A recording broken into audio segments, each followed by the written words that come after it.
Okay, so your GMO greetings, here I say, I'm Odwirafo Kwesi, Rana Himbata, Akan Odwirafo of Akwamu Maina Maruka TV Mudi Akwamu Nation in North America within Ojiraman, the purified nation, Afurakani, Afuraitkaitnit people, African Black people in the Western Hemisphere. So, this is a short informational session, and we want to talk about our Bachelor of Arts degree in philosophy, which we call NIMDEESEM in the Akan language. And we just put this information out. We posted this information, so we want you to get some greater insight into the program. We're going to start that off. You can enroll now, and let's check it out. So some of you are aware that we just posted this information last week. The new sessions are beginning this month. You can enroll at any time. So let's go to the page. We put the link in the chat room of the page, the AKONGUASUA page. So we're going to go to the AKONGUASUA page right now. So for those of you who are unaware, this is our AKONGUASUA page, which is our institution page on our website. So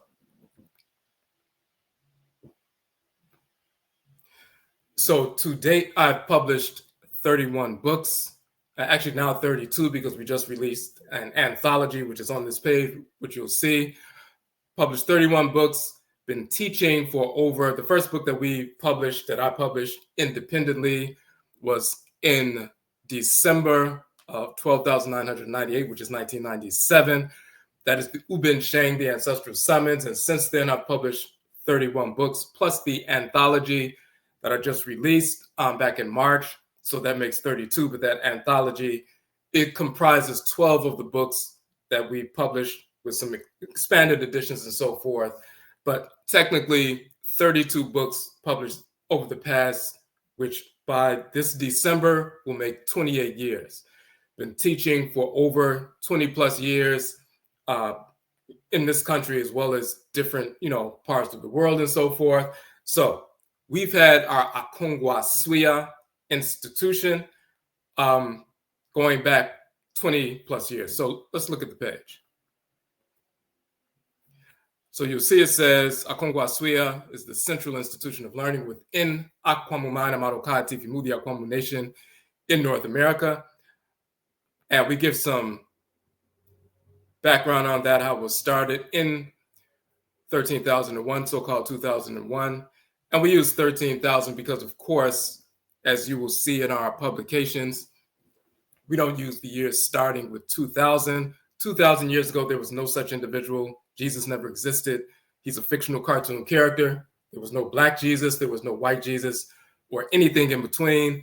In our book, Kuku Tuntum, The Ancestral Jurisdiction, which you will be studying as part of this degree program, we go into detail proving that Jesus, Muhammad, Abraham, Isaac, Ishmael, Solomon, Sheba, Menelik, David, Moses, Aaron, Buddha, Brahman, Yahweh, Allah, all of these are fictional cartoon characters who never existed in any form whatsoever. When the whites and their offspring invaded North Afuraitkaitnit, North Africa, learned about religion from our people, they deliberately corrupted fragments of it to manufacture these fake characters so that we could be enslaved by worshiping these fictional white characters. And they've been trying to force these fictional cartoon characters through these fake religions on our people for the past 2,000 plus years. So we don't use the time frame 2001, 2002, 2025, because nothing happened 2,000 years ago. But we are in the midst of an astronomical cycle, a 25 or 26,000 year cycle. And Akan is called the Afuraitkaitnit, the Great Year. Europeans call it the Great Year or the precessional cycle. We're in the midst of that cycle. And since we're in the midst of that 26,000 year cycle, the years begin with 13,000. So this is 13,025. Our year begins at the autumn equinox, the seeding time, the conception time. And then 6 months later, it's the halfway point of the year, which is spring, which is the sprouting time. So some people celebrate the new year in spring. When things sprout, For us, we honor the new year in September at the equinox, September 22nd, 23rd, the first day of fall. That is the conception time, it's the harvest time, but it's also the conception time or the seeding time. And when you plant a seed in the ground, that's conception. And then, things are developing underground, germination, rooting, and so forth. But then sprouting happens 6 months later. That is the halfway point of the year for us. But of course, we don't celebrate the new year in the dead of winter, in the dark, January 1st, the coldest, darkest, deadest time of the year. That's what Europeans do, but that's not natural. That's not nature, and so forth. So when we say 13,001, quote unquote, 2001, we established AKONGUASUA in Chicago. That's where I'm from, and so forth. And we've been having these sessions. We established that institution, and so forth. But over the years, we started teaching our classes just before the quote unquote pandemic hit. About 7 months or 8 months prior to that, we started teaching online courses. So of course we've taught where we would rent out spaces and teach there as well, but we started doing some online courses. That was in July of 2019, so-called 2019, when we started the online version of the courses. And then a number of months later, the pandemic hit and everybody was online, all the students and so forth, all the schools. When there was the shutdowns and so forth, everybody was on Zoom, studying that way. We started that process prior to that, the July prior to the quote unquote pandemic and all the shutdowns. So we started our Zoom courses, and when you go to the AKONGUASUA page, you will see the flyers for the original courses. All of the courses are now available as archives. So let's look at that.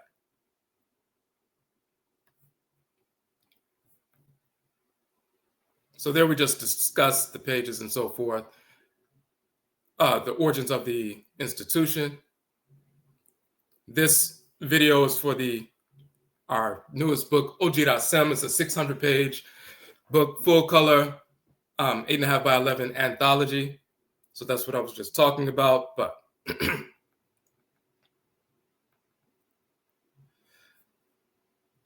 so this is a collage of the 40 courses within AKONGUASUA. Plus, we have 2 additional certification courses, Susu and Karakasa, which we're going to talk about, but they're included within the degree program. This is a collage of the flyers.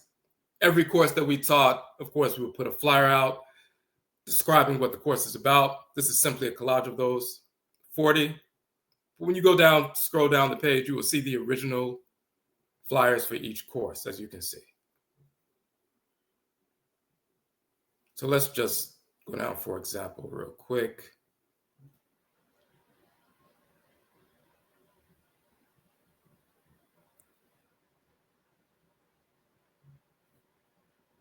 And when you click on the image, the PDF version of the file will show up. So just to give you an example of some of the things you'll be learning. The second book that I published is Kuku Tuntum, The Ancestral Jurisdiction. Published that in 13,002, so-called 2002. This is the book. And in this course called Kuku Tuntum, it was a 6-week online course, and now it's available as an archive, a 6-session course. We examined the book in detail. We talk about the cosmological foundation of creation, the origin of the term Afuraitkaitnit, Afuraitkaitnit, African, and so forth, Afurakani, Afuraitkaitnit, or African ancestral religion, culture, philosophy, and so forth. And then we go into detail about the origin of the fictional character Jesus, Abraham, Isaac, Ishmael, Moses, Aaron, David, Solomon, all these different fictional characters. Also Allah, fictional character, Muhammad, how that fictional character was manufactured, Buddha, Brahman, Yahweh, and so forth. So when we're talking about philosophy, if you go to a 4-year university and you get a degree in philosophy anywhere in the country, you're going to be steeped in Greco-Roman philosophy, Eurocentric philosophy full of misinformation. They'll probably drop a little bit of, Confucianism or some Asian approaches to philosophy, and they'll give you some, a little bit of Hinduism and so forth, a little bit of quote unquote Native Americanism. But, and they may touch on something like some aspect of Zulu culture or something like that, but they're not going to give you real information. And the pseudo philosophies of Eurasians, whether it's Europe and Asia, that does not apply to our people. You won't get authentic Afuraitkaitnit, African ancestral culture and philosophy, which is the foundation of those pseudo philosophies in Europe and Asia. We migrated to Europe first, tens of thousands of years ago, before Europeans existed. We migrated to Asia tens of thousands of years ago, before Asians existed. They learned about culture and philosophy, science, and so forth from our people. They corrupted that in their little fragmented corruptions of what they put forward fraudulently as philosophy now. So this is just an aspect of that. So we have philosophy, we have trustery, we have scientific information, a number of different things. So that's just one of the courses.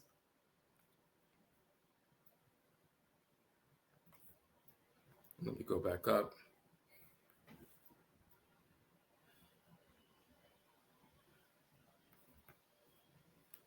Here's another course, the Okra, Nature of the Soul as Deity Governing the Spiritual Head. We wrote a book called The Okra Complex, The Soul of Akan. So we're talking about the nature of the soul, the divine consciousness, specifically in Akan philosophy and culture, but in general, Afuraitkaitnit, African ancestral religion and culture across the board. We have the same proper understanding of the nature of the divinity that governs the head of the Black male, Black female, Afurakani male, Afuraitkaitnit female. We have different names for that in various cultures across the continent of Afuraitkaitnit, Africa, but the same understanding of a male divinity that governs the spiritual head if you're male, a female spiritual divinity that governs the head, spiritual head if you're female, and so forth, that guides you throughout the course of your life. We go into the nature of the soul and how that impacts your divine function in creation, so-called destiny, how that impacts every aspect of life, how you rear children, how you engage in holistic health, how you build society, how you maintain society, modes of production and so forth, economic systems, social systems, political systems. All these different things are founded in our culture, our spiritual, cosmological culture. So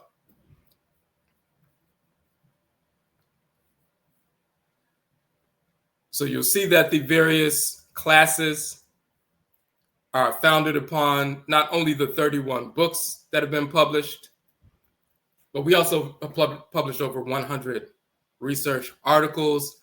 Also, I published and released and produced 2 documentary films. The first one is an award-winning documentary film. It's on our YouTube page here for free that you can watch at any time. Both of them are. The one I just released a year and a half ago, Hoodoo, Akan Ancestral Religion in North America. That's the most recent one and so forth. So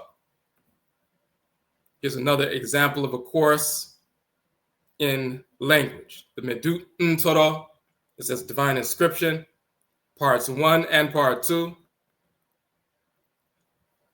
In that course, we're learning how to read and write the Medut Ntoro, which is the hieroglyphs, the language of ancient Khanid and Kemet, Nubia and Egypt, the hieroglyphic inscriptions. And of course, we can compare that with the languages of Afuraitkaitnit, Africa today, because our languages today are directly descended from that ancient language. So for example, we show how you can take a dictionary of the Akan people of Ghana and Ivory Coast and a dictionary of the Medut Ntoro, the so-called Egyptian hieroglyphs and the language, and you'll see the same words with the same meaning, with the same multi-tiered cosmological definitions in place. The same deities, goddesses, and gods that are worshipped and invoked in Akan culture today are the same deities you see on the walls of ancient Kemet, with the same names and the same functions in creation. And it's not just Akan, the Yoruba people in Nigeria, the Igbo people in Nigeria, the Fang people in Cameroon and Gabon, the Ovambo people in Namibia and Angola and so forth, all across the continent. We have different expressions of culture, but we're practicing the same fundamental culture. And you can see those languages and ritual practices, their origin in ancient Kanit and Kemet, Nubia and Egypt. And when we migrated away, we continued the same culture. And you will find that when you study the languages and ritual practices and cosmology of the various cultures across the continent. And we deal with that in this degree program. And that includes when some of us were forced from West and Central Afuraitkaitnit Africa into North America. We continued those practices. And this is why the Akan people of Ghana and Ivory Coast, when we were forced into North America, we continued Akan ancestral religion under the Akan word Undu, which later came to be pronounced Hoodoo. The Yoruba people who were forced into North America practiced Yoruba ancestral religion under the Yoruba term Juju. The Ewe people who were forced into North America, the Ewe people who were in Togo and Benin, forced into North America during enslavement, they continued Ewe ancestral religion under the Ewe word Voodoo. The Fang people of Gabon and Namibia, or Gabon and Cameroon, forced into North America, continued Fang ancestral religion under the Fang term Ngengan or Gang. The Ovambo people continued, who are in Namibia and Angola, as we said. They were forced into North America. They continued ancestral religion under the Ovambo term Wanga. You have the Mindi-speaking people like the Bambara people in regions of Mali and so forth. When they were forced into North America, they continued Bambara ancestral religion under the Bambara term Grigri. So when you hear a Grigri bag and so forth, or a Grigri man or a Grigri woman, originally that was a Bambara man, Bambara woman. If you heard of a Hoodoo man and Hoodoo woman, that's an Akan man or an Akan woman, Hoodoo. If you heard of a Voodoo man or Voodoo woman, that's an Ewe man, Ewe woman. If you heard of a Juju man, Juju woman, that's a Yoruba man, Yoruba woman. If you heard of a Gullah or Geechee person, they're from the Gola and Kitsi people in Sierra Leone when they were forced into North America in the regions of South Carolina and up and down the quote-unquote Gullah Geechee corridor. They maintained their ancestral religion. So we maintained our ethnic groups, various aspects of our language, and of course our ritual practices intact for hundreds of years here in North America. So we go into all of that information and then we compare that and prove the connection by studying the language, culture, and philosophy of our ancient ancestresses and ancestors in ancient Kanit and Kemet, Nubia and Egypt. So we have that Medut Toro Part 1, as well as Part 2. So this is Part 2, that's Part 1 and so forth.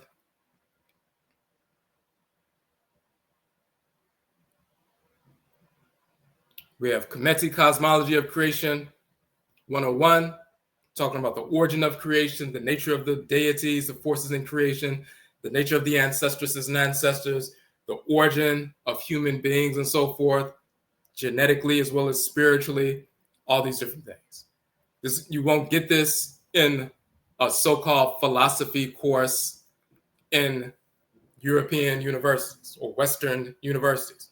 They're going to give you Greco-Roman nonsense. They're going to give you some Hinduism, some Arabic culture. They're going to give you misinformation about cosmology. And when they touch on ancient Kemet, misnomer Egypt, they're going to give you misinformation because they've been promoting misinformation about the culture.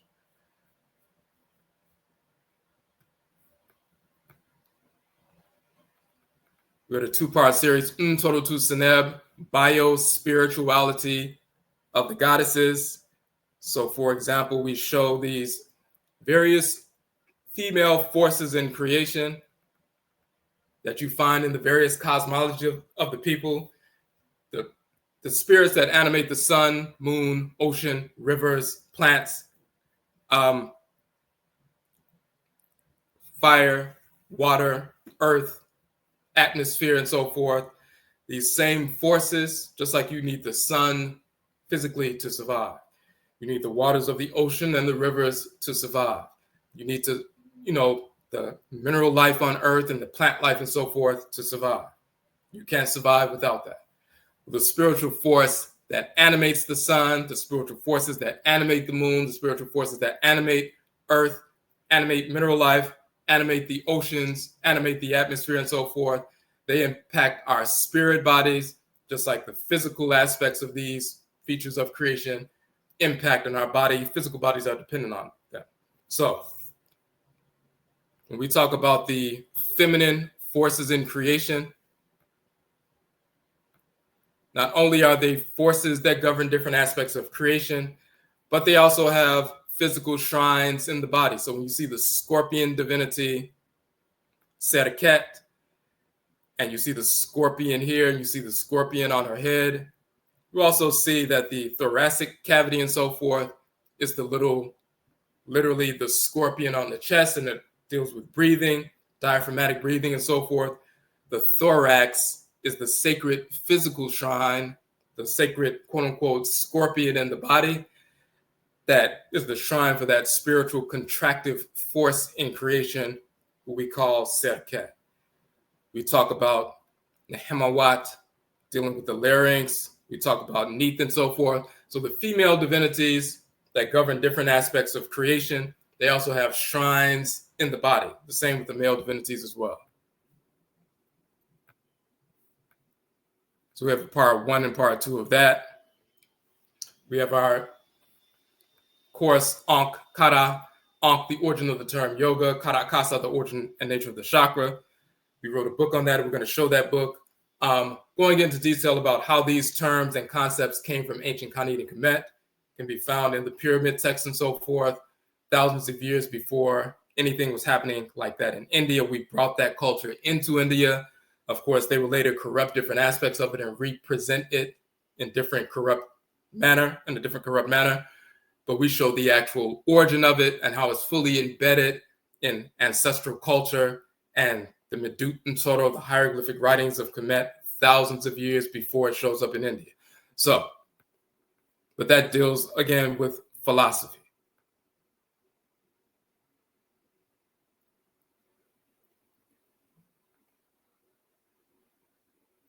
We have our 13-week Afurakani manhood course, and the corollary, which is Odwirafo. The corollary to that is the 13-week Afuraitkaitnit womanhood course, Sem. So that's part of the, culture and the degree program. So the approach to what is manhood, what is womanhood from the Afuraitkaitnit meaning African perspective. How do we develop that and so forth? How do we contribute to our Afuraitkaitnit or African society as Afurakani men, Afuraitkaitnit women, and so forth? We go into detail about that.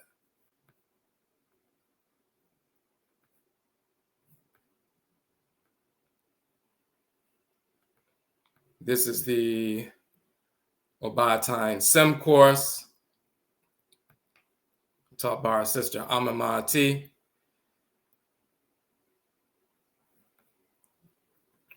We had 9 different courses on the Hoodoo tradition, which is Akan ancestral religion in North America, but it also touches on fundamentally Afuraitkaitnit, African ancestral religion, culture, and philosophy in general through the Akan lens, but we show the corollaries between where Akan people operate and the Yoruba people, the Ewe people, Fon, Wanga, and so forth. So we always show these cultural connections, showing once again that the philosophy is fundamentally the same, slightly varied expressions of the same fundamental principles. So if you study one Afuraitkaitnit culture, you're actually having insight into various Afuraitkaitnit cultures. You can apply the same principles to the various cultures on the continent. And the only difference is the language and certain outward cultural expressions like modes of dress or certain dances or certain songs or certain, sculptures and things like that. But the fundamental principles are the same. We align our thoughts, intentions, and actions with divine order by aligning with the Great Mother and Great Father, Supreme Being, through the agency of the deities, the Abosom, as we call them in Akan, the goddesses and gods, the male and female expansive and contractive forces in creation, and the Nananom Nsamafo, the spiritually cultivated ancestresses and ancestors of our spirit genetic blood circles. So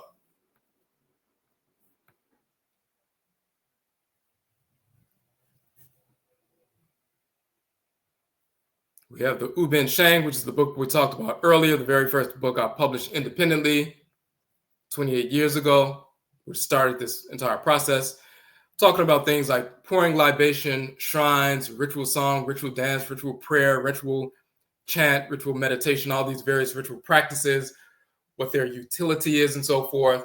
We go into detail about all of that.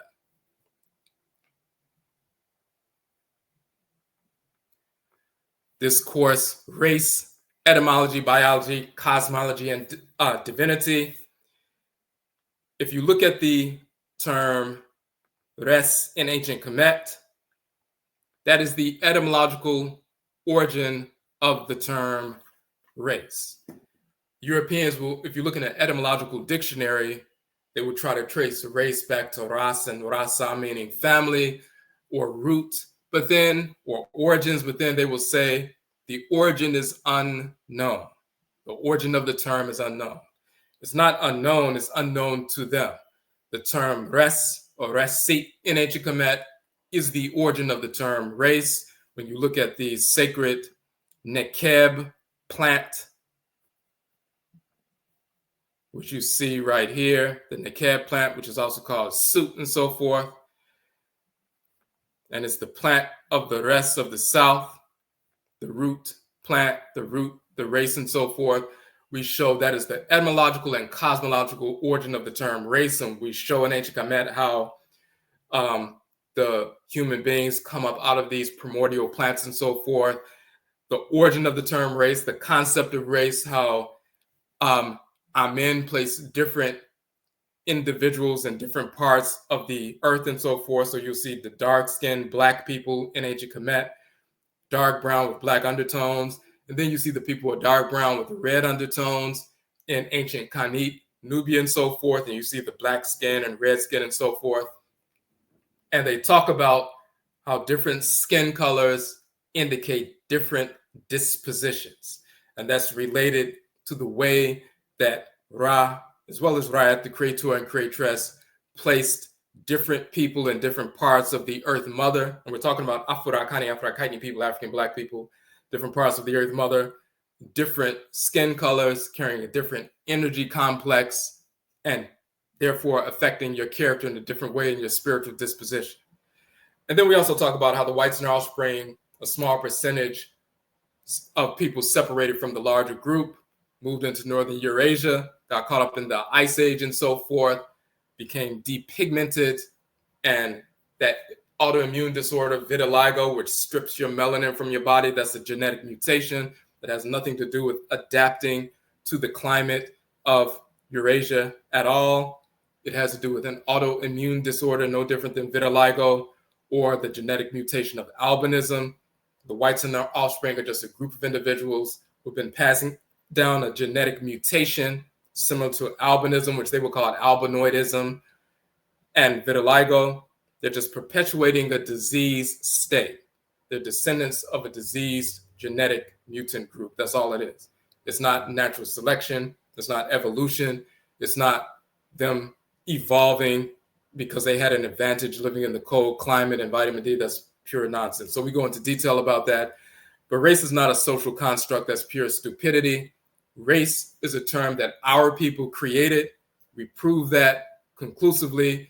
And then we show the cosmology in the texts of ancient Kemet to show that, and show the difference between us as Afurakani, Afuraitkaitnit people, African Black people, and all other non-Black individuals on earth. There's a difference between us physically. There's a difference between us spiritually. So you're never going to get that in a degree program dealing with philosophy in any university, because they don't teach that. They're not even aware of that. Even the Egyptologists are not aware of that. We had to prove that, and we've proven that. Amaniye, nationism, the purification of nationalism. So we're talking about nation building restoration rooted in ancestral religious values, as opposed to people talking about nationalism rooted in European approaches to socialism or capitalism or scientific socialism or secular nationalism. We don't approach nation building by studying Europeans or studying Asians like Mao Zedong and so forth. We have our own approaches to nation building rooted in our ancestral religious values, not rooted in pseudo religious values of the whites and their offspring, or atheism or secularism or different aspects of nationalism that's born of Black people studying the misinformed approach to life put forward by Eurasians. So we have our own approach to nation building. This is what the Almanier course deals with. And we have 3 different publications, books, volumes, journals that address that, which you'll be studying.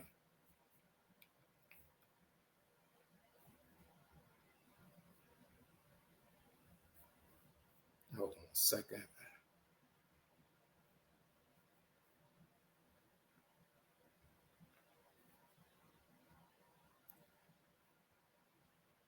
Okay. This is another one of our courses. Aperu, Hebrews never existed. Cosmology of the crossover in Kemet. When we talk about our book, Kukutuntum, the Ancestral Jurisdiction, and we go into more detail, but the Hebrews are a fictional group that never existed. There were no Black Hebrews, there were no white Hebrews, or anything in between. We show the cosmology in ancient Kemet that was corrupted. When we talk about the individuals who are followers of the deity Tehuti, the male divinity of divine wisdom, the entire cosmology found in the Book of the Cow of Heaven or the Book of the Heavenly Cow, and ancient Kemet found in the tombs of Tutankhamen and Seti and so forth, talking about Ra, the creator, communicating with Tehuti in the heavenly realm and so forth. And when people follow Tehuti, the divine wisdom on earth, they will be given a quote unquote promised land or Sekhet Hetep, divine field of peace and offerings in the ancestral realm when they transition. And Tehuti, in his form of Ma'al, Sher, leads them to the quote unquote promised land. This was corrupted into Moshe or Moshe, or Moses leading people to the promised land after a promise from the deity on the mountain and the burning bush. They stole the entire story, turned it into a physical event, and relocated it to Palestine, as opposed to talking about when the deity of divine wisdom, when you adhere to divine wisdom through the agency of the divinity of divine wisdom, you are led to the ancestral realm, the purified aspect of the ancestral realm. That's the quote unquote promised land. So we go into detail about that. We expose the fraud of Abraham, Isaac, Jacob, Ishmael, all of that nonsense. So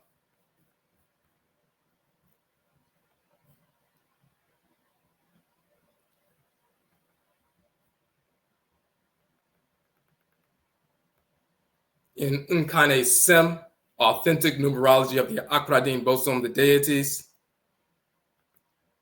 what we're doing here is showing that there's a difference between what the whites and their offspring call numerology, which is misinformation corrupted from fragments of our ancestral culture when the Greeks assigned certain values to certain numbers and so forth. They invaded ancient Kanini Kemet in 332 so-called BCE. They were there for a few hundred years until the Romans came and took over from the Greeks and so forth. And the Romans were in Kemet for about 600 years. And then the Arabs took over from the Romans, and the Arabs have been there ever since and so forth. So when you look at Greek and Roman and Arabic and so-called Jewish, but even that is manufactured, their approaches to numerology, we can trace it back to their corruptions of our culture and philosophy in ancient Kemet. There are numbers associated with specific deities. You find that in ancient Canadian Kemet. And these deities, of course, are forces in creation, the shaping factors of creation and so forth. You find that in the Akan tradition as well. So we show these 11 divinities. We show the numbers associated with these deities. The same deities in the Akan culture are the same deities in ancient Kemet. So we show what the original numerology actually is. It's not a separate science, it's just part of the overall ancestral tradition.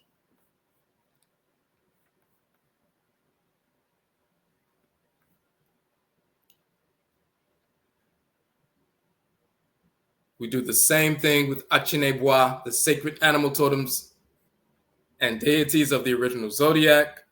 So you'll see that the ram-headed divinity Baneb Jedet was corrupted into Aries. You will see the sacred bull of Ptah Man was corrupted into Taurus. You'll see Shu and Tefnut, the male and female twin divinities, were corrupted into Gemini and made into two males. The sacred beetle and so forth, Kepra, corrupted into a crab. The Shesep and Ankh, misnomered Sphinx, was corrupted into, Leo and so forth. The scales of Ma'at, the female divinity of divine law and balance, sacred symbol as a scale, that became Libra. Serket, we talked about the scorpion goddess, becomes, Scorpio. So we go into detail about the original animal totems, Achinebwa, of the original zodiac, and the actual deities governing different aspects of creation that are original, that the Greeks and others stole from ancient Kemet, corrupted, and then put forth this false astrology that people are dealing with now.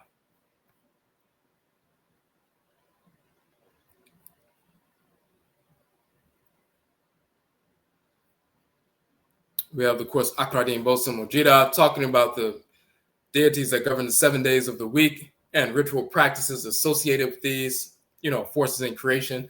So that's just simply a sample. We also have, let me go back down real quick.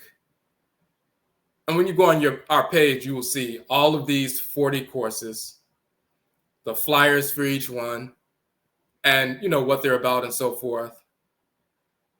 Just want to scroll down real quick just to show you.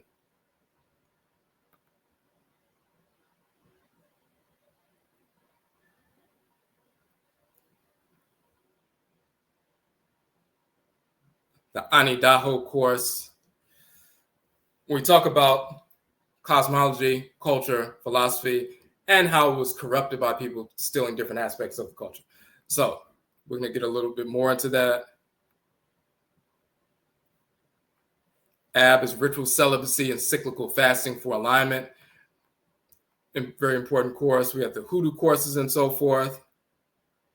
We also have the Baiti Seneb, cosmology of divine twin flame marriage.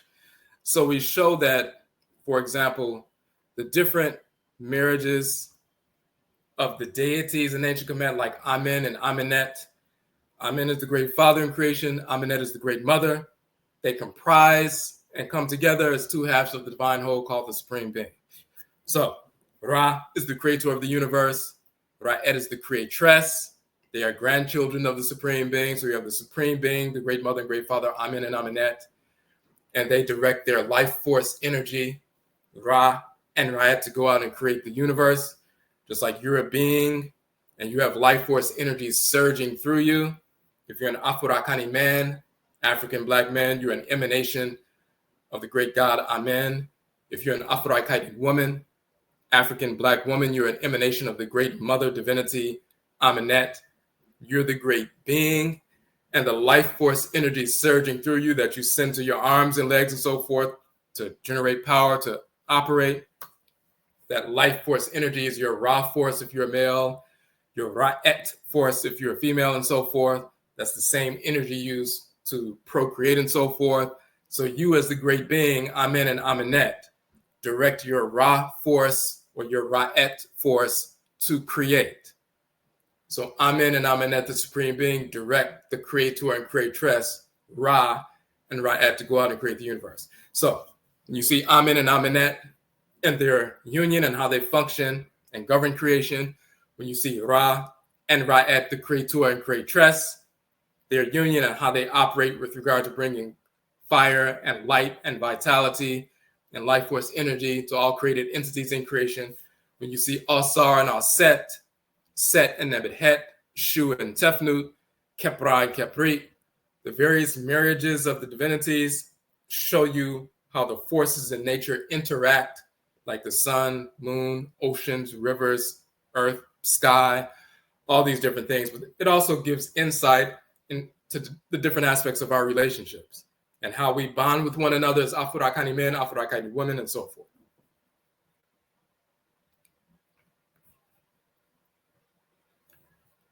So that was a part 1 and part 2, because these marriages of the deities, you see a number of different couples, whether it's in ancient Khanate and Kemet. Here you see Alsar and Alset. You see Geb and Nut. You see Hapi and Merit. The male divinity of the Nile River, the spiritual force animating the Nile River right now. The masculine force is Hapi. The feminine force animating the river. If you stand in the Nile River right now, that energetic force moving through the Nile River, the expansive force is Hapi, and the contractive feminine force is Merit. So you also have Men and Het Heru and so forth, Set and Nebet Het. So the marriages of the deities reflect different aspects of how we complement one another in complementary balance. But that's all philosophy.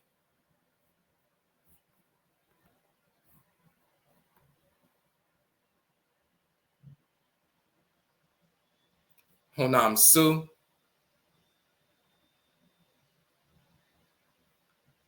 the spiritual anatomy, just like you have different organs that regulate different parts of your body, you have different spiritual organs that make up your spirit body and so forth. We show the different components of the spiritual anatomy. In ancient Khanate Kemet, it's the Ba, Ka, Aku, Ab, Hati, Sahu, Kahibit, Sau. And these same aspects of the spiritual anatomy, these quote unquote spiritual organs that make up the spirit body, they have the same names and same functions in the Akan language and culture of Ghana and Ivory Coast, and in the Hoodoo tradition in North America. The same names that they have in ancient Khanate Kemet, they have in the Akan language as well, just proving it's the same culture. So it's very important to understand your spiritual anatomy, just like it's important to understand your physical anatomy. So, and we can also show the same aspects of the spiritual anatomy by these names in ancient Kemet. If you look in the Yoruba culture, in Yoruba language, they have their own names for these same aspects of the spiritual anatomy. If you look at the Fang culture of Gabon and Cameroon, they have their names for these same spiritual organs and so forth. Every culture understands the spiritual anatomy. Just like every culture has its own name for the physical heart, the lungs, the brain, the spleen, the pancreas, and so forth. They just have, names in their language for that, but they know what those organs are and what their functions are in the body and how they interact with one another. And if they're out of sync, how you need to repair them through surgery or through medicine and so forth to get back in sync with one another. Well, our spiritual organs, they work together. They have specific functions. Those functions are, interdependent upon one another and so forth. When we get out of balance spiritually, we engage in ritual practices to get back in alignment spiritually. Every group on the continent of Afuraitkaitnit, when we were forced into North America, we have a proper understanding of these spiritual organs. Each group has its own name based on their language, but we're talking about the same spiritual organs and the same spiritual anatomy. And of course, that governs how you not only align yourself spiritually and, developmental wise, but when you connect with your complement, bring children into the world, connect with other families, Afuraitkaitnit people, of course, only building villages, building society, building nations as Afuraitkaitnit people, African Black people, and so forth. All of that impacts the way we operate, building economies and so forth. Of course, we have various hoodoo courses, and we have a 2-part course, Dubako Akradi Bosom, showing that the solar, lunar, and planetary bodies that impact the natural cycles of Earth are governed by male and female expansive and contractive forces, male and female abosom or divinities and so forth. And we go into detail about that, and we show the cultural commonality across Afuraitkaitnit cultures. So when you look at, that's 40 courses that we put forward. We also have included within that the Susu Meditation Instructor Certification course and Kara Kasa, which is part 2 of that course. And let me quickly go over to that just so you can see. The Susu course and the Karakasa course are separate, but they're part of they began as separate, but they're part of the degree program. So when you see this on the Susu page, Meditation Instructor Certification. So we've been practicing Susu or meditation for over 30 years. We first published on and began teaching Susu, the Akan term for meditation, 20 years ago. So we've been at that for 20 years. And last year, we decided to have a certification course so that people can be certified as instructors, meaning they can go into schools, they can go into places of employment, they can go into cultural organizations, human services organizations, when people have sessions for their employees or for students or for clients and so forth, where they have someone come in, conduct a 15-minute or 20-minute or 30-minute or hour, meditation session and question and answer. For schools, they employ that at the beginning of the day very often, in the morning and afternoon, to help reshape the focus of the students so they can be more focused when they're studying. When people are working in human services organizations and they have groups for example, women in women's shelters, they're trying to get them housing and get them back on track, or they were in domestic violence situations and they're going through therapy, but they'll bring someone in once a week or once a month to conduct a meditation session to help them refocus, rebalance their hormones and so forth. Certain health organizations will, they may be doing breastfeeding for women, or different, health organizations, agencies and so forth. They will bring people out to help their clients. When you deal with meditation, that helps to rebalance hormones, reduce stress, reduce anxiety, assist with weight loss, a number of different things. So they bring people out to conduct sessions. So we give a certification. So you can be certified, a 4-week course, and you can do this within the degree program or even outside of the degree program. If you just want to take the 4-week course, become, certified within 4 weeks, and you can use that credential to go out, and people typically pay between $100, $200, or $300 for you to come out and conduct one of those sessions with their group therapy session.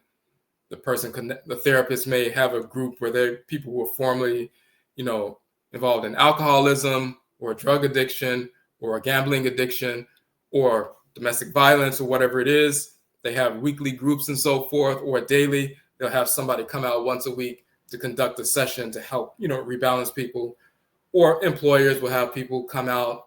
They have sessions for their employees. They have seminars for their employees. They started off with a short meditation session of 15, 20 minutes. They bring you out, pay you $100, $200 to conduct that. So once you have that credential, and you can get that by taking our course, you have that certificate that satisfies the funding sources, and you can go out and become an entrepreneur and start generating funds like that. So we started that last year. You can still do that independently, but if you haven't taken that course yet, that is also included within the degree program. So Susu is part 1. And then there's a more in-depth part 2 for people who want more information. But part 1, the 4-week certification course, you get certified and you can use that within 4 weeks to start going out and conducting meditation sessions. And you're not teaching the philosophy of meditation. You're going out when somebody says, hey, we want somebody to conduct a meditation session for our youth or for our employees or for our clients. They bring you out, you conduct the session, it assists people, they can see a tangible benefit right away. They pay you and so forth, and they may have you come out once a week or once a month.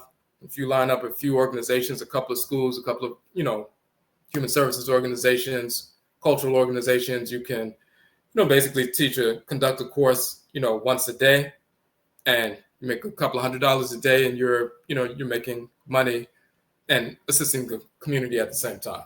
So those 2 courses are those can be done separately, and the same with the other courses as well. Let me pull that back up.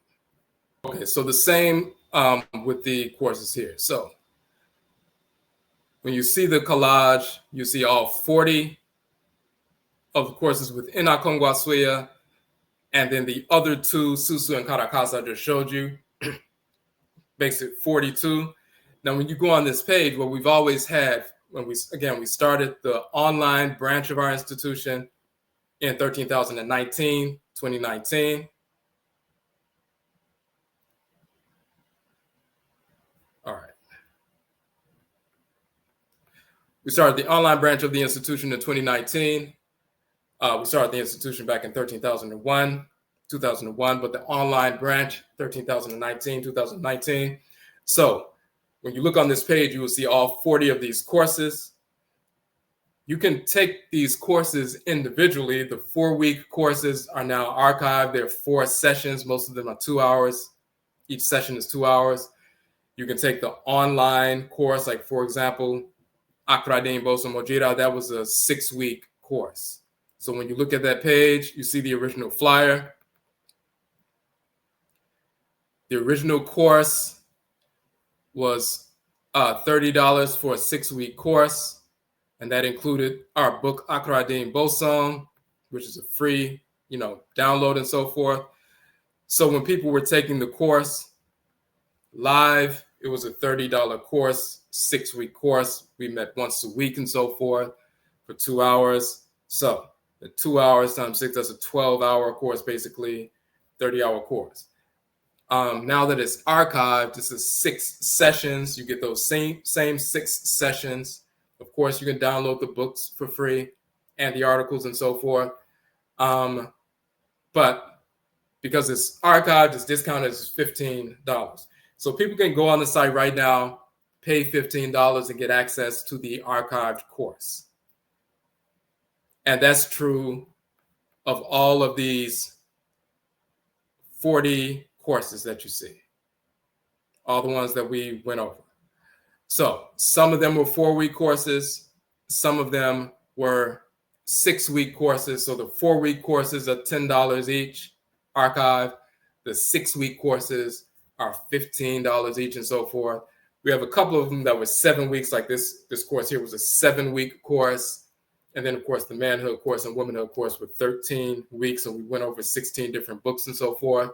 So we have that. Same thing with the meditation instructor certification courses. You can go on the website, access that, we teach that and so forth, and do it that way.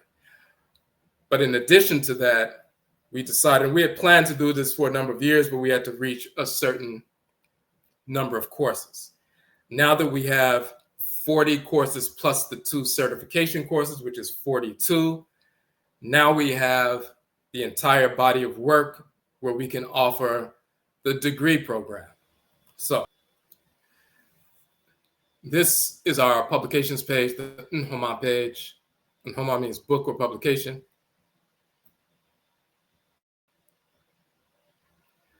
On this page, when you scroll down, you will see the front covers of all of the books.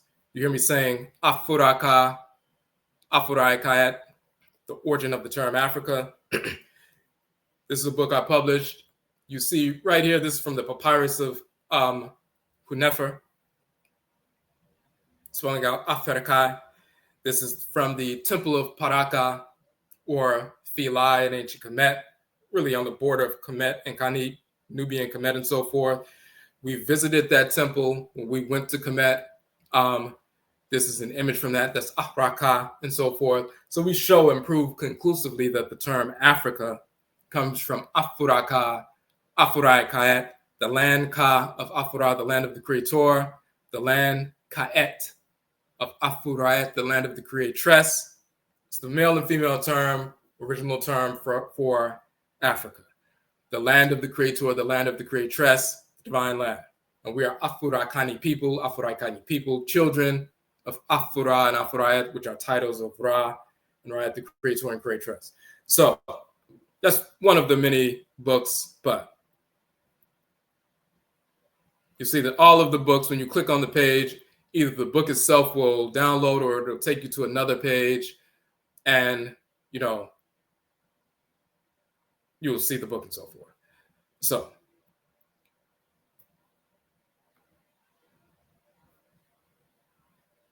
and we talked about this book earlier, the origin of the term yoga, karakasa, origin, nature of the chakra, and so forth.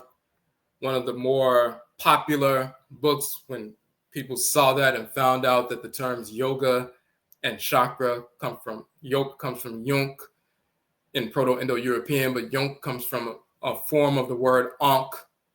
This is the ankh in ancient Kemet, the symbol of life.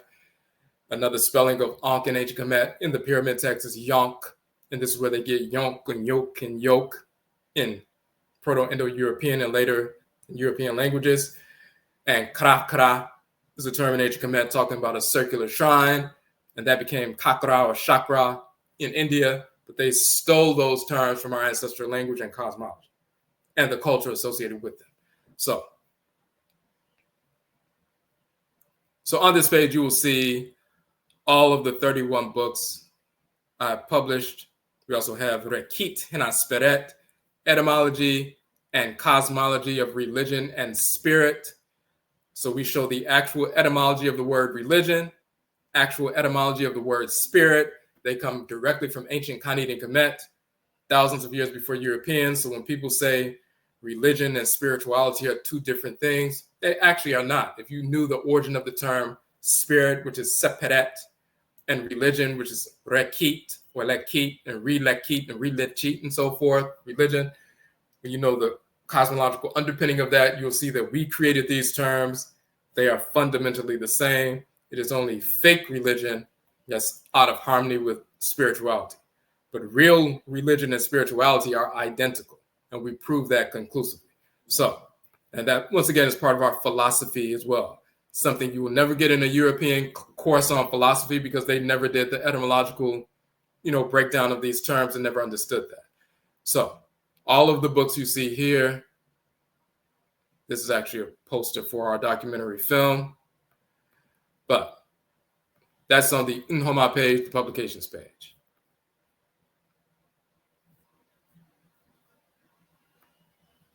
But to go back, and this, by the way, is the book that we just released. We'll talk about it a little bit later. This is the anthology we talked about earlier, the 600-page book. That's a compilation of 12 of our books, 12 of the 31 books you just saw. But so let's look at the degree itself. You go on the page, you will see NIMDEESEM, or NIMDEESEM, Bachelor of Arts in Philosophy degree program, 42 courses, 42 weeks. This is a partial description here. When you click on the Buy Now button, you'll get the full description. So it says NIMDEESEM, Bachelor of Arts in Philosophy degree, AKONGUASUA institution. And you'll see the price is $600, 42-week program. So the degree is Bachelor of Arts in Philosophy. And we're going to talk about how you can utilize that to generate income for yourself as an entrepreneur. The Akan title is NIMDEESEM.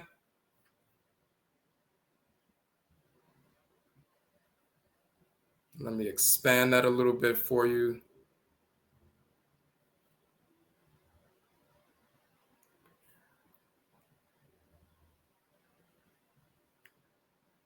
Okay, so NIMDEESEM is the Akan title. So of course, when you're talking about, we use these English terms to give you the, English definition, but in our language, it's more, the term is more in depth. It's more multi-tiered, multifaceted. So, but the degree that you can utilize the English title, I have a Bachelor of Arts in Philosophy. But in the Akan language, NIMDEESEM is the term we utilize. So once again, we talk about how we established AKONGUASUA in 13,001, so-called 2001. We established the online branch of AKONGUASUA as far as a branch in 2014, but as far as the courses that people were taking. I mean, we were teaching basic things in 13,014. We had a blog talk radio show, and we also did presentations and so forth. So we would put that online. But as far as formal courses, like we're going to have a 6-week course, 4-week course, 7-week course, 13-week course, as far as that part started in 2019, even though we were teaching on a weekly basis different things via our blog talk radio program primarily since 13,014, as well as our yearly conferences here in Washington, D.C., and then we will post those online as well. But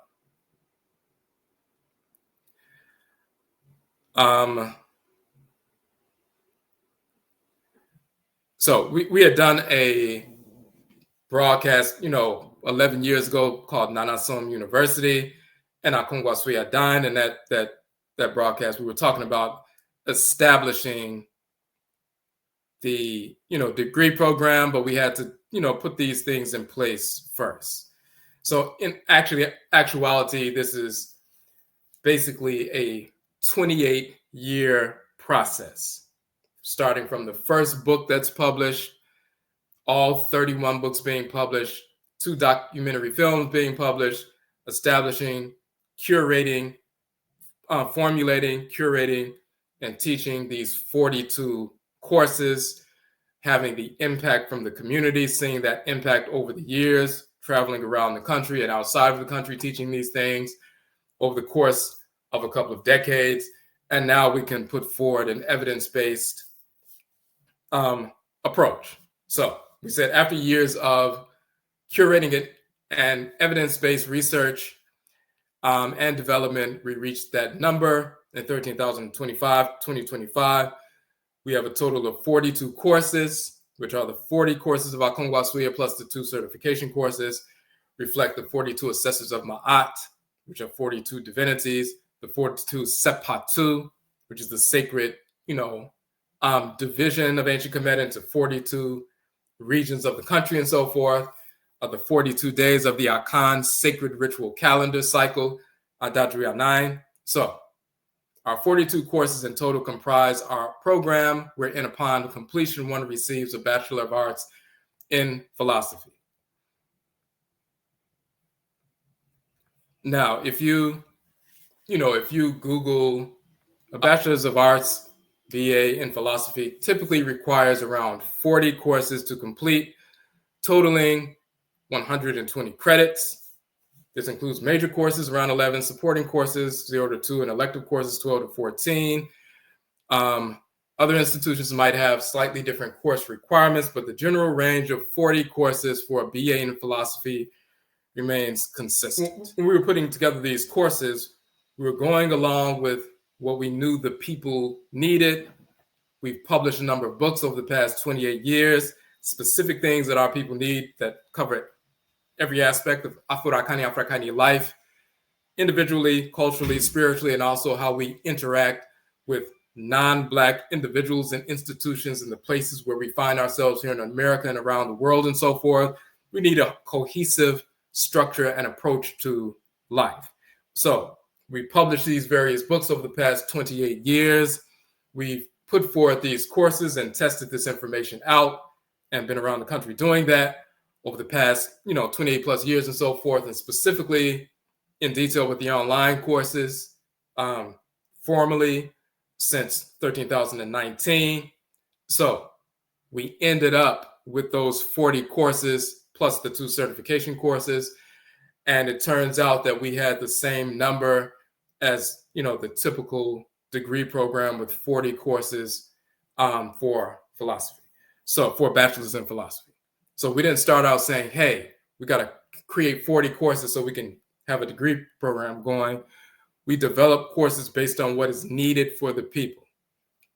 Also, we had to do the research over the past, we first published in, 28 years ago, the first book, but of course we were studying prior to that.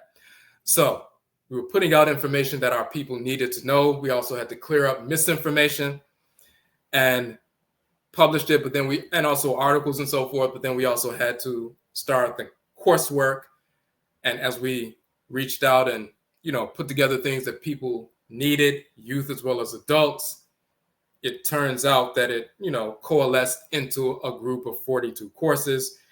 And that was achieved, a number of months ago, the final piece and so forth, completed and tested.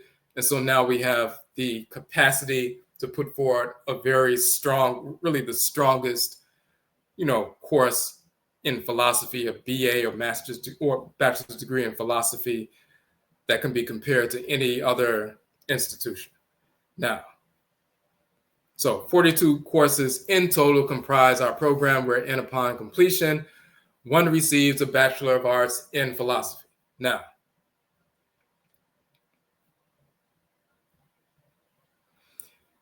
in the Akan language, we call the Bachelor of Arts in philosophy NIMDEESEM.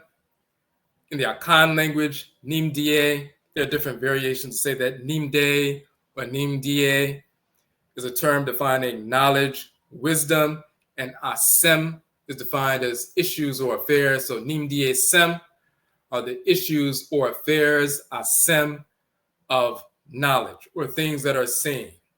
Then Ani is the I, and Mu means within. So to see within is Animu or Anim and so forth, to see within something. And when you see something and understand something, then you have knowledge of something. So that's Nim. And then Adie means things. So Nimdie is the things that you see. You see within these things. You have a, investigative gaze and so forth. You're analyzing something, studying something, and now you can see it, see within something. So Nimdie is to see things that are seen deeply. That's knowledge. And then Asem, the affairs or issues of that which is known or knowledge. And that is a deeper understanding of what, the whites and their offspring would call philosophy, or the love of wisdom and so forth. So NIMDEESEM thus defines our degree as one wherein the knowledge and wisdom of our ancestral culture is understood and applied to the affairs of the individual and her community. This is quote unquote philosophy and the art of philosophy in the true sense. So if you're speaking amongst our people and you say, well, what are you studying or what degree do you have? It's NIMDEESEM, and you can define that. For people who don't understand that, you can give the English translation. I have a Bachelor of Arts in philosophy. Degree program, as we said, is 42 courses, a maximum of 42 weeks. So you study each course on your own, and then we have a weekly test. So say you have one of the 4-week courses, that Aperu course, Hebrews never existed. That was a 4-week course, and we go through a number of books and so forth and articles. It was a 4-week course, 4 sessions of about 2 hours or more. Those 4 sessions are archived. So when you sign up for the course, you have access, unlimited access to the archives. You study that 4-week course, which are those 4 sessions. And when you've studied them and you're ready, then we set up the session to test, to make sure you understand everything that took place in the course. And then we go like that. If it's a 6-week course, you study all those 6 sessions and you read the books and everything associated with them and so forth. When you're ready, then we have a weekly test, and it includes a question and answer. It's not just a test. The main thing is, of course, you need to memorize things and so forth, but the main thing is that you understand these principles. You understand the philosophy, because you will be teaching this to adults as well as youth. You need to understand our culture philosophy. So it's a test, but it's also question and answer. So that's how we go about it. So on a weekly basis, a maximum of 42 weeks, you need to, complete the session or complete it within 42 weeks. Some courses you may want to test 2 courses within the week. So if there's a 4-week course that you studied and another 4-week course, so you listen to all 8 sessions, you're ready to test 2, like Hoodoo part 2, the second Hoodoo course, and part 3. 2 4-week courses and so forth, you may want to, actually, no, probably 5 and 6. Those 2 are 4-week courses. So say you did Hoodoo Part 5, the Intang course, and Hoodoo Part 6, the Nkom course. Each one of those are 4 weeks. If you feel like testing both of them in the same week, you can do so. We're not going to test more than 2 courses in a week, though. We're not going to be like, well, I studied 7 courses, so let's do 7 tests this week. The max will be 2 because you really need to understand. So, but if you just did 1 course a week, it will be 42 weeks. But if some of those weeks you decided you wanted to do 2 courses in a week, usually it will be the 4-week courses you can do, then we can test 2, but that would be the maximum. So the minimum is a 21-week session where you basically would do 2 courses per week, testing 2 courses per week. You go through all the information in both of those courses, you test both of them, and then if you decided you want to go that pace, 2 courses per week, then that is the minimum. So you will be finished in 21 weeks, which is basically, around 5 months. You will be finished with the entire program. Most people would either go the full 42 weeks or maybe, 30 weeks and so forth. They maybe go a little bit over 6 months. It just depends on the person. Some will prefer the 42 weeks full. Some will want to do it in 21 weeks and anything in between. So basically that's how it goes. You go through the course. When you're ready, that week we test and also question and answer. You complete that test, then you go to the next course the following week. 1 or 2 courses, do the same thing, test, pass that until you get through the entire piece. When you get through the entire piece, you will have read, of course, all 31 of the books. Plus, we have a number of articles associated with that and additional information. So you'll have access to that. Plus, we have a number of videos on our website where we go into detail about various aspects of these things as well. But that's all included in the courses. Now, we said here, for those of you who have already been certified via our institution as a Susu instructor, the meditation instructor certification, you already know, as we just said, that certification empowers you to conduct meditation sessions and be paid to do so. So some people are already doing that. They took the 4-week Susu course. They are meditation instructors. And let me just show you real quickly. So when we're talking about the certification, here is for those who have already gone through Susu, the meditation instructor certification course, or will go through that, this is what we're talking about. So this is the certification that people receive. So your name will be here. That's the certification you received. So if you took the Susu course in 4 weeks, got certified, and received the certificate, and then you can use this certificate, this proof of your certification, to go and get paid to conduct these meditation sessions in different places and so forth. That's what we're talking about. All right. So we just let people know, if you're already a Susu instructor, you have that certification, you can use that certification to start, engaging in entrepreneurial activity immediately. In a similar fashion with the NIMDEESEM, or a Bachelor of Arts in Philosophy degree through AKONGUASUA, you will be credentialed to teach, just as someone does with a degree in philosophy history from any college or university. So you have a bachelor's degree, you can teach. The way we do this, we develop our own, body of organizations, institutions, a pathway where you can utilize the degree that you have to generate income, but also you're impacting the community at the same time. So we said this includes hosting your own sessions at schools, community centers, places of employment, also various organizations, businesses, schools, human services agencies, and so forth. They have speakers come out for these different events. So let's scroll down to that real quick. Entrepreneurship, paid opportunities available with degree. Now,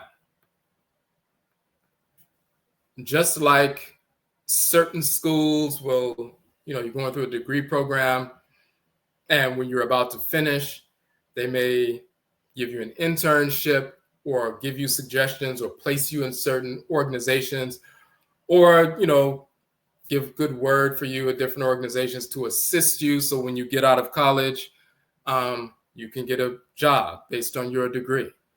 We should, and we do have the same thing. So that's one of our, primary foci, is to make sure that when people have this certification, they can utilize it to impact our community immediately, and tangibly, but also generate income right away.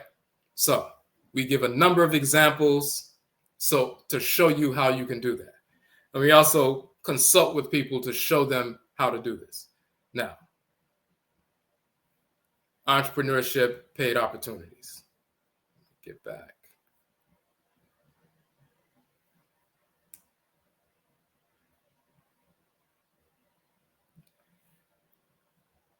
So we say here, having spent over a decade in the field of behavioral health, which I did, and working with community organizations, we've identified multiple opportunities within human services agencies and organizations, cultural institutions, schools, and more to serve the community and be compensated from funds already set aside for that purpose. Give you some examples of what we have done and showed other people how to do. And certain things that many people would not even consider, but this happens and is done every single day. AA, Alcoholics Anonymous groups, circles. There are small groups, circles that meet in most neighborhoods and agencies.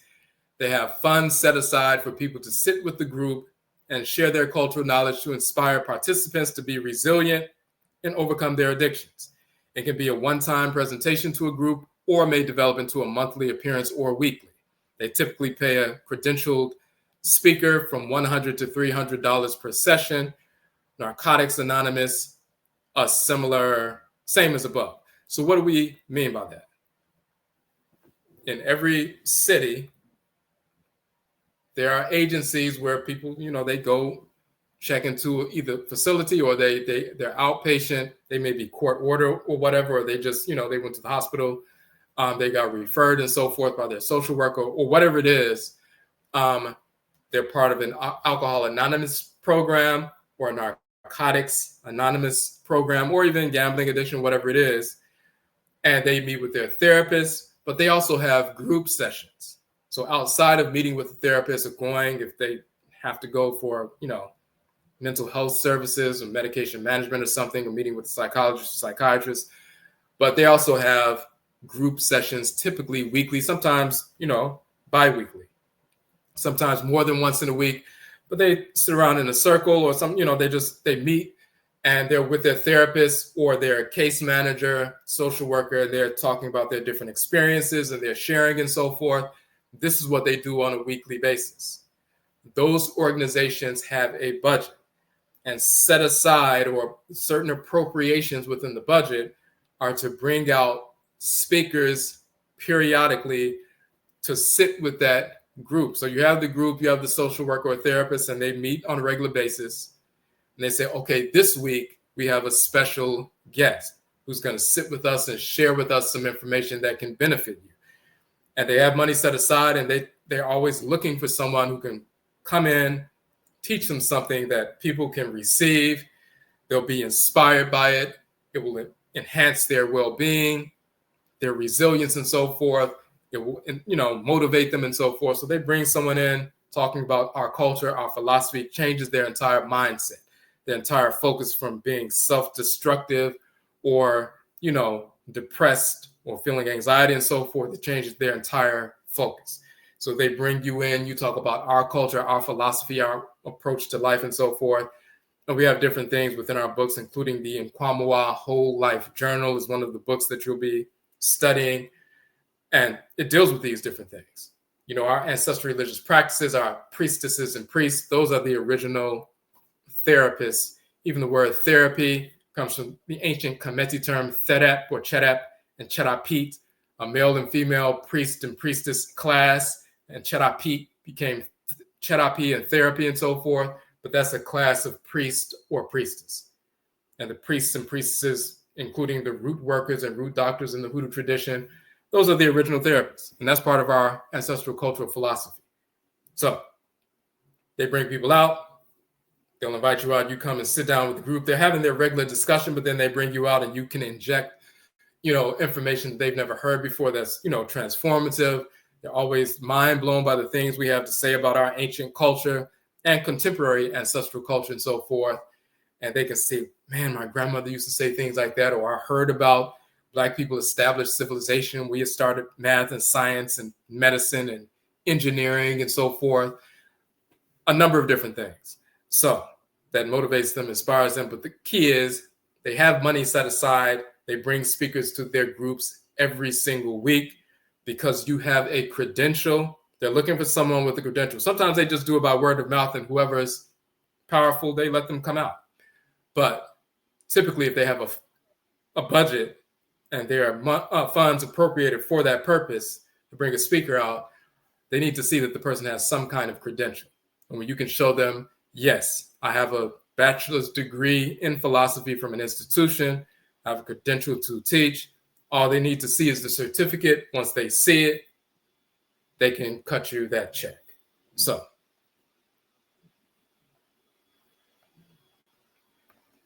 we said Narcotics Anonymous, the same thing. Women's shelters and family shelters, human services organizations have weekly group sessions for those in their programs to motivate the participants to find employment, find housing, break the cycle of returning to domestic abuse, homelessness, etc. Funds are allocated to pay various presenters on various topics, including holistic health, meditation, culture, philosophy, critical to shaping participants' self-worth and confidence, and more. They typically pay credentialed speakers between $100 and $300 per presentation. If it's a larger organization, they pay more. But again, those things, those monies are set aside already. They're already appropriated, and you have access to that because you have a credential. We talk about holistic health, meditation, culture, philosophy. Our book, once again, Nkwamoa Whole Life Journal. That's one of the books you'll be studying, and we talk about holistic health there and its incorporation in our philosophy.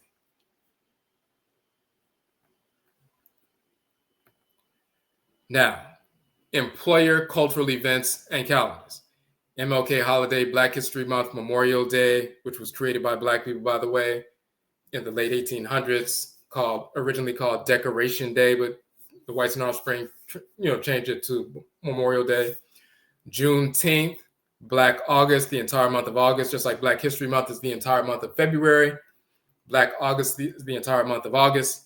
Kwanzaa. So many employers across the country have a budget for these cultural awareness events and seek out individuals with a credential to conduct a 30-minute to 1-hour session, seminar, presentation for their employees. They typically pay credentialed speakers from $100 to $500 for a presentation, depending upon the size of the company. So, all over the country, this is done by employers.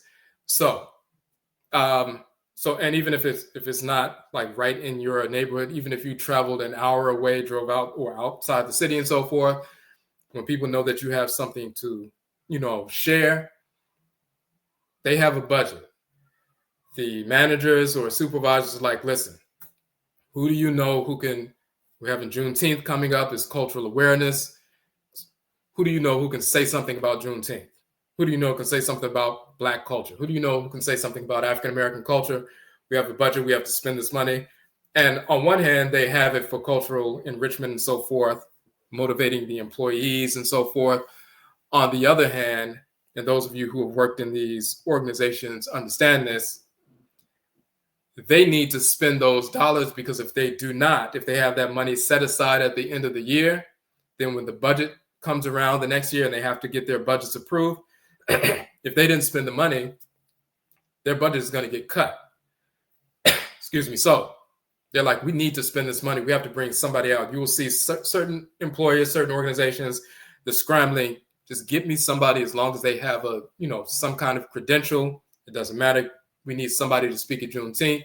We need to show proof of that to our funding sources so they can say we spent this money, so they will not cut our budget next year. So find me somebody who can speak, bring them out, you're in place. So And that happens all over the country.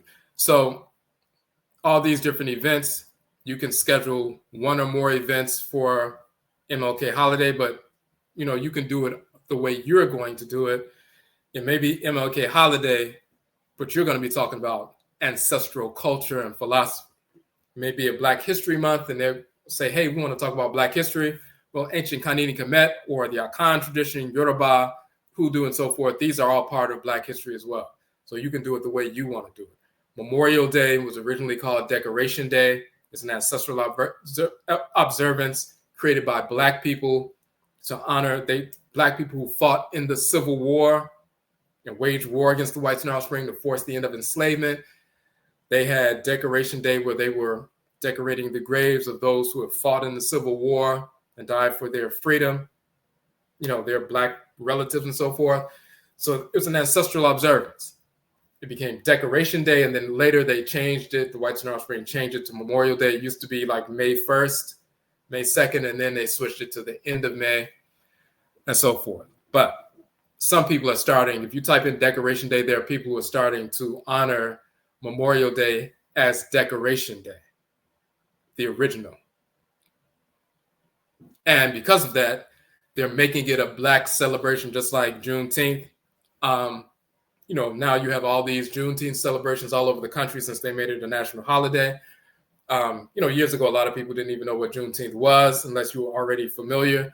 But now everybody knows what it is. And now people are not only having events, but they're turning them into big events, and people have vendors, and it becomes something where you can take your business to and sell your stuff, and you're selling, your books and articles and products and so forth, and it becomes a big business thing as well.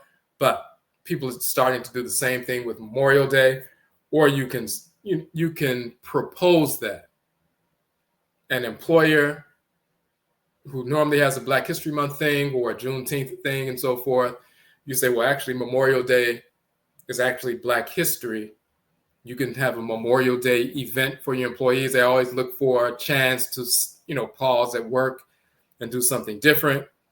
They'll bring you out, and you can do a, Decoration Day presentation about the history or trustery of Memorial Day, a Black holiday, one of the first Black holidays in America and so forth. So, but they'll bring you out and pay you to do that. So, or you can go to different organizations that already have that. Juneteenth, there are many Juneteenth celebrations all over the country, schools, businesses, cultural organizations, and so forth. Same thing with Black August. You can find different organizations around the country who participate in that. You could also introduce it, but they will bring you out to speak. Kwanzaa events, of course, there are certain employers, they'll set aside something for Kwanzaa and say, hey, do you know anybody who knows anything about African-American culture, Kwanzaa? We just need a speaker. We don't know anything about it. So find somebody. And you can come and bring your own brand of, true historical information. So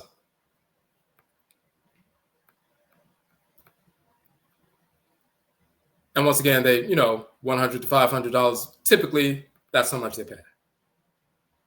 Schools, after school programs, weekend programs for youth, summer programs for youth, multiple opportunities for those with a credential. If you're interested in working with youth, schools and after school programs and weekend programs and so forth, summer programs are all places where they look for somebody with a credential.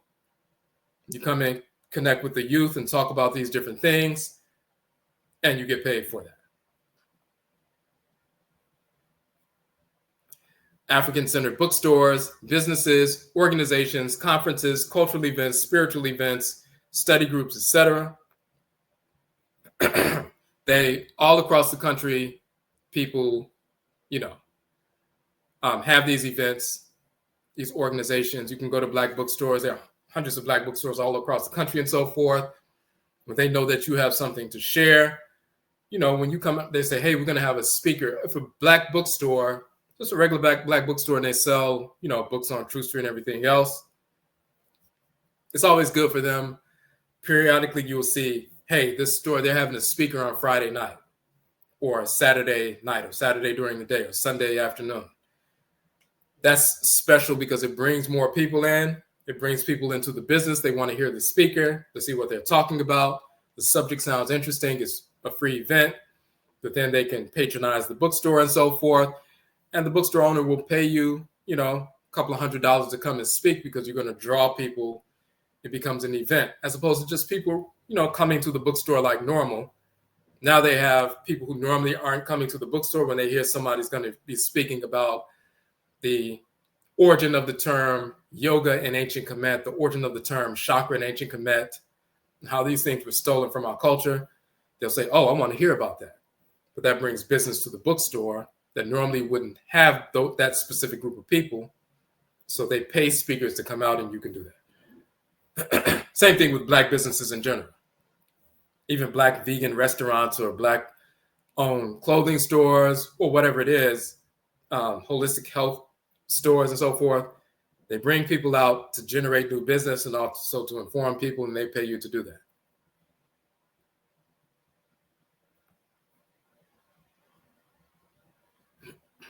So, and then you also have the ability and the option to host your own events. So you can give it, you can pay up to, say you pay up $50 to $100 to, rent out a community meeting room or conference room, conference space, or, a Black business will set aside their space to host an event for 2 or 3 hours. And you have an event, you advertise it, let people know we're going to be speaking on this. People come out to the event, they hear you present and so forth. You could have something set aside, like say you ordered some books, some of the books that you're talking about, you could order them wholesale. You can have those books on the table and people can buy them from you. You can generate money that way and so forth. You can have something on a weekly or bi-weekly basis or monthly basis where people come out and, learn about the culture and so forth. You can conduct a meditation session. You can even charge for a meditation session if you want. There are different ways where you can just rent out a space, host an event. You may have some vegan food there or some Black-owned vegan restaurant where they have, juices and things like that where people can come and purchase and you generate money that way. Teach a meditation session, however you want to do it. But you can host your own events, generate funds that way, or you can be paid to speak at various events. The registration fee is $600. There's a payment plan option when you check out. So you can break that up into 4 interest-free installment payments of $150. So the first payment is $150. And then they stagger it out as the Afterpay option. Afterpay is similar to our firm. So, when you check out, if you buy flights and things like that, or like on Amazon, you have the option to choose a firm where you can pay over time. So you click that at checkout so you don't pay the whole thing up front. So either way, whether you paid the whole thing up front here or you chose Afterpay as the option, when you check out, you will see the Afterpay option. And in fact, let me show you that real quick. So when you click it here,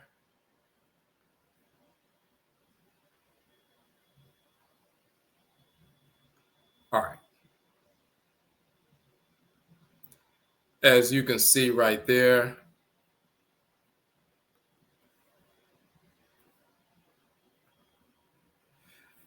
if you click Afterpay, 4 interest-free installments of $150.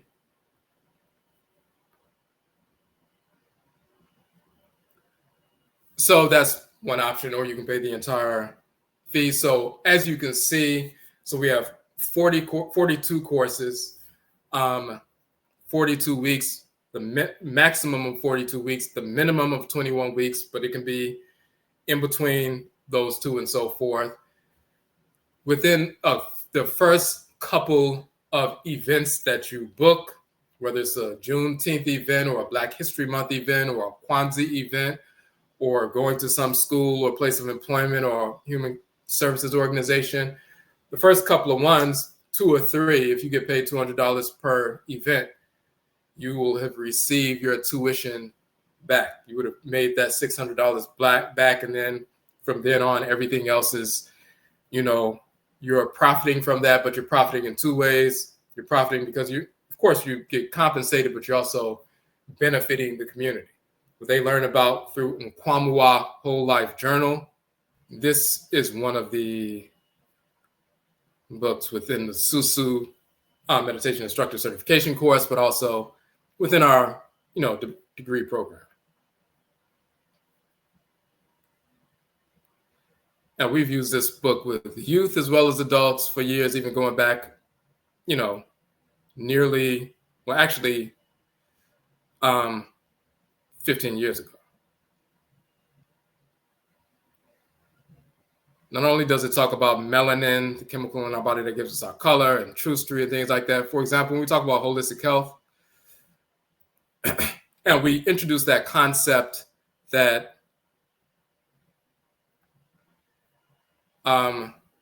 fruits and vegetables and so forth that are in the same shape of the organs and systems of the body turn out to be directly related to the health of those organs and systems. So when you look at walnuts, for example, they're in the same shape of the brain with the two hemispheres and so forth. When we look at the fact that they have these alpha 3 and 6, these omega-3 and 6 linoleic acids and so forth that are specifically brain food, basically. They're necessary for the high functioning of the brain, to the extent that some people will take a handful of walnuts before a test so they can be mentally more acute. Their awareness can be more acute and so forth. Walnuts are brain food, and they're in the same shape of the brain. And there are a number of different foods and so forth, and we go into detail about it scientifically as well as, culturally. But that in and of itself, when we've shared that with youth and adults, that blows their mind at that point. Because number one, they can look at fruits and vegetables like seeds or nuts and so forth. Instead of taking pills to make them feel better or energy and so forth, they use the seeds and the nuts. Those are the original pills that we took from nature, and we took those pills. And they have all kinds of benefits for the various organs and systems of our bodies. There's a direct relationship to plant life and mineral life, and our physical bodies. Is a sacred, balanced relationship. That's part of our culture. It's part of our cosmology. So that transforms the way people think. They see a connection to nature now, to plant life now, to mineral life now. That's a connection to Afurakani, Afuraitkaitnit ancestral culture. Changes their focus. They see everything around them that's natural as part of, them, as part of our culture. And they start viewing relationships and business and education in a more holistic fashion. They're more inspired, motivated to want to change and benefit themselves and develop themselves and so forth. We have experience of over 20 years doing this. So that's just one short thing that people will tell me years later when you talked about that, the relationship between plant life and mineral life and our physical organs and our physical and spiritual health. That transformed my mind from that point forward. And I told my children about that. And they have respect for plant life and mineral life and earth and Afurakani, Afuraitkaitnit culture and Black people in general. Because of that, changes minds and changes decisions and changes behavior and changes the direction of the community. So, so that's just an example. So yes, so that, that's the information we wanted to share. We've always tried to aim to make our courses affordable. So even when we have the 6-week courses that are now archived that are $15 each, or the 4-week courses that are $10 each, people are charging thousands of dollars or hundreds of dollars for, a course talking about the history of yoga or something, and they're not getting the accurate information. People can get our archive course for $15 and get more information than someone paid $300 for at some other institution. And they can, that includes the book that we publish. So we've always aimed to make our courses affordable for our people. And the same here, we also show people you can we're not just philosophizing. We're not just trying to sound deep and so forth. And, hey, I got a degree and now I can talk and sound deep. You get information that can transform people physically, like when we talk about holistic health, talking about certain herbs and certain things that you can, women being forced to, get hysterectomies because they have, fibroids when they can use a natural holistic health approach rooted in Afurakani, Afuraitkaitnit ancestral culture, and they can take certain herbs to shrink those fibroids, and they will pass out the system, so you don't have to have surgery. This is part of our philosophy, so it directly impacts the lives of our people, youth as well as adults. So we get information that can actually tangibly benefit people immediately, but also we can show you utilize this information where you can generate income, you benefit yourself, but you're also benefiting the community at the same time. And we also, as we said, we consult with you to assist you in learning how to book these kinds of events, so you can get the information out to the people so they can benefit, but you can also start generating income.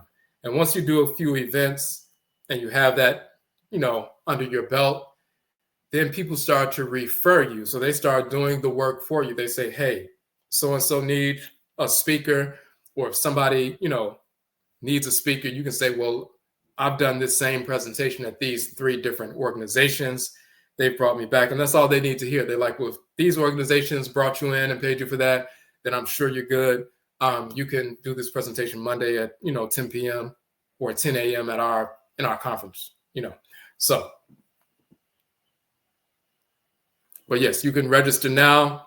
Of course, as with all of our courses, and you'll see this here on the page, our institution and our degree is open to Afurakani, Afuraitkaitnit, meaning African Black people exclusively. We teach our own people. We certify our own people exclusively. So,